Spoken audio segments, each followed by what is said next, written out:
Hi hello everyone, welcome to my channel. সবাই কেমন আছো? আশা করি অনেক ভালো আছো, সুস্থ আছো। চলে এলাম আবারও একটা নতুন ব্লগ নিয়ে। যদি ভালো লাগে অবশ্যই পাশে থেকে ভালোবাসা দিও, আর উপরের দিকে ভিডিওটা ঠেলে না দিয়ে পুরো ভিডিওটা দেখার অনুরোধ রইল বন্ধুরা।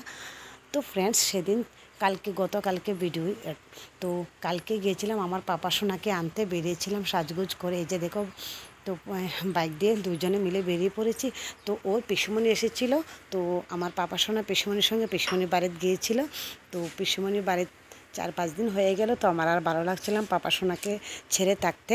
তো ও তো আর মানে একা একা কোনো কারণে যায় না, কোথাও গিয়েছে না। তো এই ফার্স্ট টাইম গিয়েছে, তো আমারও ভালো লাগছিল না। তো ফাইনালি চলে গেলাম। তো ওকে আনতে গিয়ে দেখি ছোবার মধ্যে এই যে দেখো বসে বসে গল্প করছে, টিভি দেখছে। আর এদিকে এই যে দেখো আমার ভাগ্না, আর এই যে দেখো ভাগ্নি। তো আমি গিয়ে দেখলাম, এই যে দেখো আমাকে দেখে আমার পাপা সোনা নাচতে নাচতে, ছোটো একটা মানে ছোট্ট বেবি আছে, মানে দিদিভাইয়ের জায়ের মেয়ে ছোটো, নিচে বসে আছিল। ওর পায়ের মধ্যে হয়তো ও একটু পাড়া দিয়ে ফেলেছে, পা লাগিয়েছে, যার কারণে ও একটু ব্যথা পেয়ে গেছে বন্ধুরা। আর আমি যেতে যেতে আমি চিপস আর ঠান্ডা নিয়েছিলাম। তোমাদের দাদাভাই বললো চিপস আর ঠান্ডা নিতে, নিয়ে গেলাম। তো আর এদিকে আমার ননাস। তো ফ্রেন্ডস, তো কেমন হয়েছে ভিডিওটা অবশ্যই জানিও।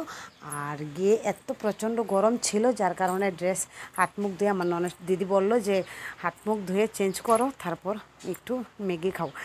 তো এই যে দেখো ড্রেস দিয়ে দিল, দিদির ড্রেসই পরেছে। আর এদিকে আমার ননাসের জামাই দেখো বদ্দা, আর বদ্দা তো আমাদের দেখে খুব খুশি।